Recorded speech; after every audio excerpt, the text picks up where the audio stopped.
Welcome back.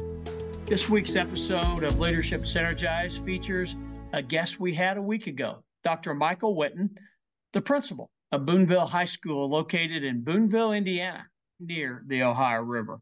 Dr. Whitten, I know you're a very busy individual, and certainly at this point in time of the school year, as the school year begins to wrap up and wind down and close out, especially the year of transition for you. We'll talk about that in just a moment.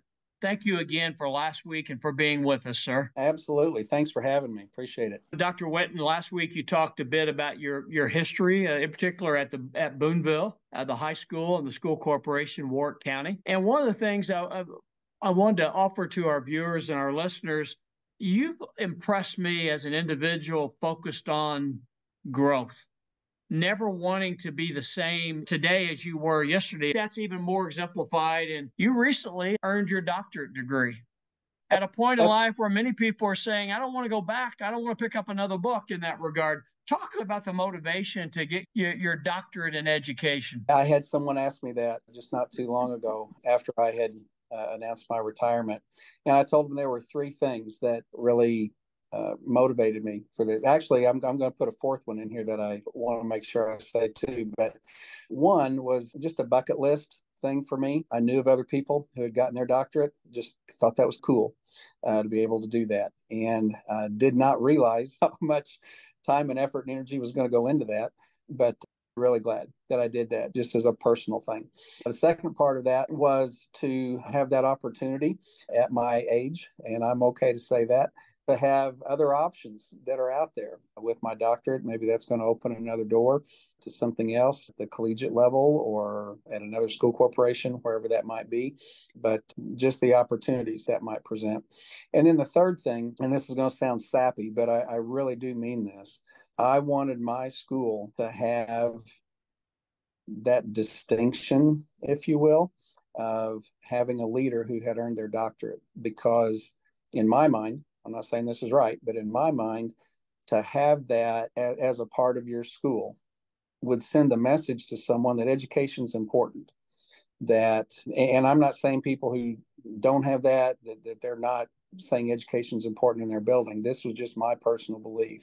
I wanted that for my school. So that's what continued to motivate me to do that. The last thing I would tell you as a fourth part to this was a gentleman who contacted me actually and said, hey, let's get this going. My situation, I'm not asking for sympathy or anything else, but I actually started my doctorate right before COVID. And I hate that 5-letter C word. I really went for about a year and a half and didn't even touch it, and got to the point where maybe this isn't going to happen. And I got communication from a guy named Kevin Smith, and he said, hey, I see you got this started. Let's get this going. And that was big. And I'll never forget that somebody took an interest in me and wanted to help me see one of my lifelong goals come to fruition. And from that point on, got after it again. I was able to finish that up in 22 and have never regretted it since. It's certainly an example you have said. And by the way, that's going to teach you. Most people, when they get an email from someone named Smith, immediately delete it.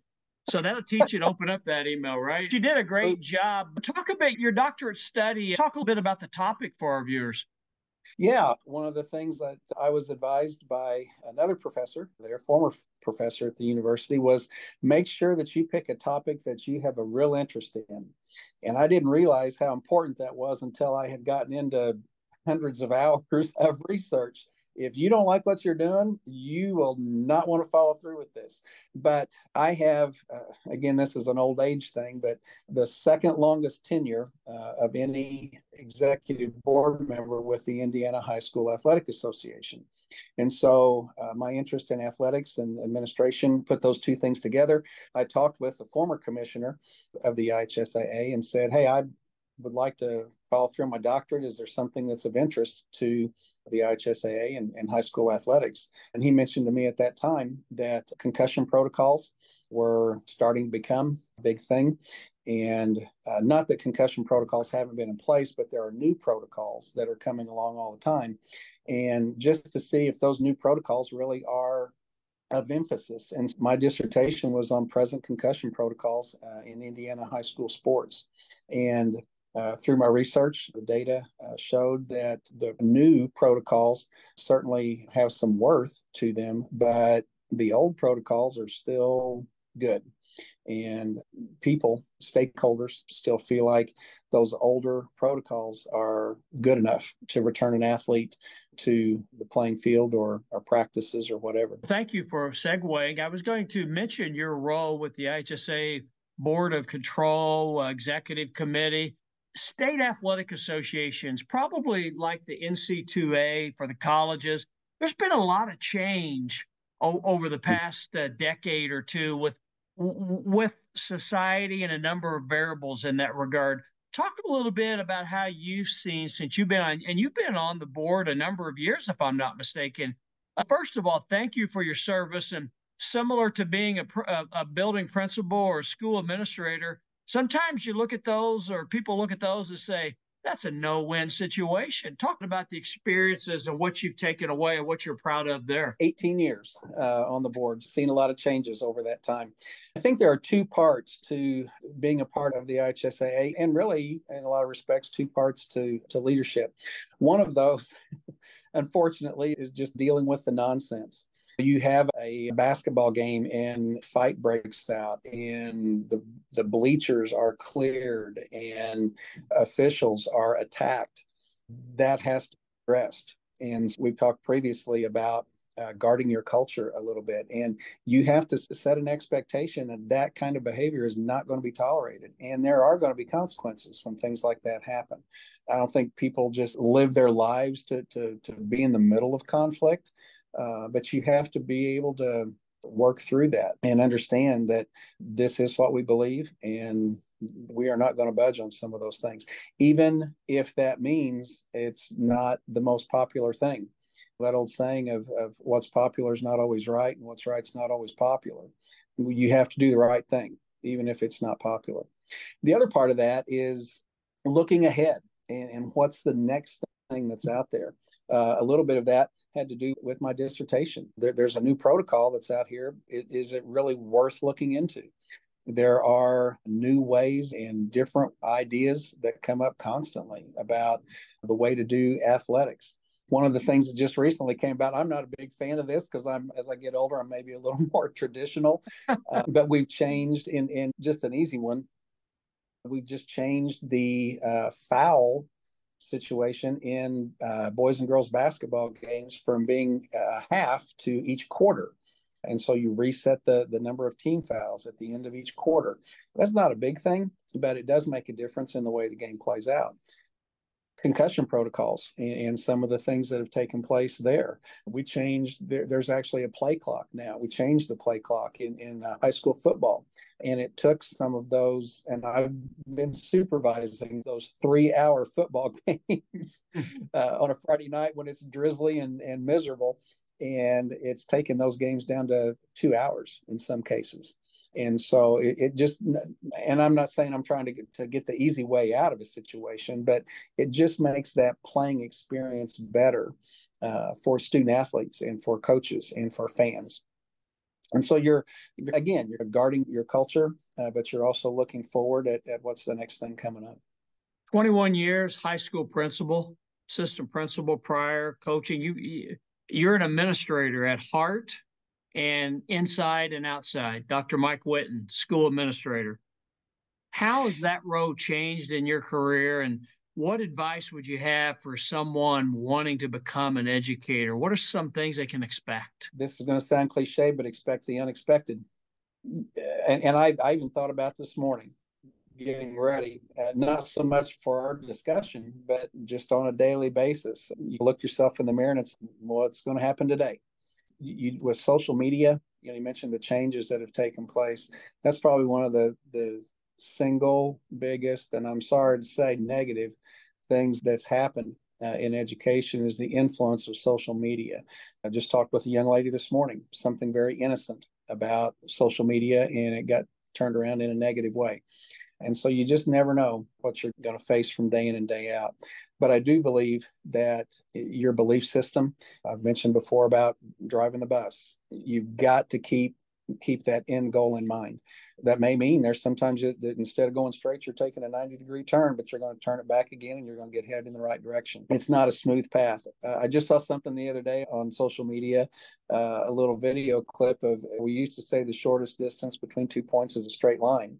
And this example showed two little marbles rolling down a little path. One of them was straight and the other one was up and down. And doggone it, that one that the marble went up and down got there first. You're going to go through highs and you're going to go through lows. Not necessarily that you have to get there first, but you are going to get there. To someone getting into administration now, I think I would, the one class that I wish I would have paid a little bit more attention in years and Here we years go. ago. It took an adolescent psychology class. Great class. The one that I wish I would have paid a little more attention in was just plain old psychology. You are going to be obviously dealing with children and understanding their developing brains. You are also going to be dealing with adults who hopefully have a developed brain, and just trying to help them understand that something that they believe in doesn't match up with the beliefs that you have, or the goals that you have, or the mission that you have for your school, and that your staff believes in, and maybe even your community believes in. And being ready to have those difficult conversations. There is a psychology to things. I was just talking with one of my guidance counselors this morning, and it wasn't so much what was said, it was how it was said. And I think in today's culture, the what is being said seems to be more important than how it's said. And the concern that I have with that is you lose that human element, treating people with dignity and respect. And when somebody's jumping down your throat about whatever it is, still being respectful to them and still being understanding of their concerns and saying things the right way to let them know that regardless of whether they're the school board president or they're the janitor in the building or whatever they do in life, that you are respectful to them, but you have a mission and you have a vision for what you want your school to be, and that has to take precedent. Dr. Whitten, my friend, reflecting back and thinking of this time, and you and I have spoke a bit off camera, off the video recording, and you've used the term retirement, but yet you're looking for what's next. So it's not a Dr. Whitten quitting in that regard. Talk about the transition process, the wrapping your mind around the decision-making aspect. And as you look to the future and the opportunities you're looking for, share with us the process that has worked for Mike Whitten at this phase, this decision, as you put a wrap on this row. 21 years as a high school principal, 38 years overall in public education. The one thing that I have noticed, I still like to exercise a little bit, get in the weight room as often as I can, those kinds of things. And like that one song says, I may be as good as I once was, but once I'm not as good as I ever was. However that's phrased, I'm just a little slower than I used to be. And while age and experience and wisdom can take you a lot of ways, there is that youthful energy and excitement that I can tell I'm not as excited as I used to be. Now, my staff may not tell you that. I can still get at it with the best of them. I can tell that things have just slowed for me a little bit. And so rather than saying this is the end of the road, I want to find out what the next thing is that's out there. And again, as we've discussed earlier, the way I was raised, the belief system that I have, I think the Lord's got something else in store for me. Just as I was standing in that classroom years and years ago, talking to another teacher about, I feel like there's something else that I'm supposed to be doing. I've gotten talking with one of my teachers the other day, even though I'm retiring, I've resigned myself to the fact that there's something else to do. And while I love my job and I love my staff and I love these kids and I love the impact that I feel like I can make, I'm not in control. And so there's somebody else, they're the Lord, somebody there has got something else in store for me. And so I'm excited about that. I don't know what that is. And I can hang on and try to make something else out of whatever's here. But just like Jonah and the whale, Lord says he wants me to go here and I don't want to go. And guess what? He's going to put me where he wants me. And I'm okay with that. And looking forward to trying to get my staff to understand that it's okay. There'll be somebody else that can do my job and probably do it better than I can. But the change is okay. It's going to be fun. Dr. Whitten, one of the things that really stood out and strikes me, that comes to the forefront of my mind in describing Mike Whitten, what we have seen last week and this week here on Leadership Synergized is an individual who I think represents consistency and constancy of purpose as well as anyone I have ever been around. Your approach, the words you use, the passion, the confidence each time that we have talked or I have heard you speak, it is what we see. And that is what, my friend, stands out as the highest level of value and talent. And when it comes to modeling for a cultural and character and trust-based foundation within an organization, you've nailed it as a leader. I congratulate you for that. Thank you. And I don't mean this to be self-deprecating, but I don't like talking about myself. I know that. That's why I said it. I do appreciate that. And since I've announced my retirement, I've had a lot of conversations with a lot of people who've said a lot of very nice things. And I hate to keep saying it this way and looking back, but a lot of it was just the way I was raised. You came in and you did your job and you do your thing and you do it to the best of your ability and you let people that you care. And the last couple of years, I've become a big John Gordon fan. He's a motivational speaker and written several books, and we've done some things around our building to follow up with some of the things that he's talked about. But just loving on people, and I don't mean a weird way, but just letting them know that you care about them. I was texting with my school resource officer last night. He had to go to the hospital. He thought he'd messed up his shoulder, and just last night I shot him a text message. Hey, how you doing? You going to be okay? It resulted in 2 or 3 text messages back and forth. That's just who I am. These people are my family. And we don't always all agree on things. And I can use my coaching voice when I have to, not as often, but I can use it when I need to. I think everybody knows that I care about them as people and who they are, that I can empathize with them. I was in the classroom for 11 years, and I've always tried to remember what that was like. And through all of the technological advances that we've made, in my mind, the greatest technological tool that we have in any classroom is the teacher. It's absolutely the teacher. They can motivate kids better than any computer. They can show care and concern for a kid better than any social media app. I want to make sure that my kids have great teachers, not good ones. They have great ones. And that's always been a part of what I believe. Said, my friend, said. Dr. Whitten, someone watching or listening would like to pick your brain and get some more experience, or maybe got a job they want to talk to you about. How do they find you? I know a great guy. I do have an X account, used to be Twitter. It's at Pioneer One. Actually, it's at P10NER1. Our school website does have some information on me. That's Boonville HS. Oh, goodness. I've forgotten what it was. Yeah, I'm sorry, boonville.warwick.k12.in.us. There's an administration tab. You can find out a little bit more about me there. My email, my personal email, my retired email is mkten86@.com. One of the things I have started to do, I would give out my phone number, and maybe that's okay. But most of the time, if I don't recognize the number, I don't answer it. I just let it go. If somebody leaves a message, then I can go through that. What the heck? 812-202-8. And if I start getting phone calls and I don't answer right away, just leave a message. I knew you were going to give out the phone number when you got there. So Dr. Whitten, I'm a people person, but I do, I'm talking to. I understand.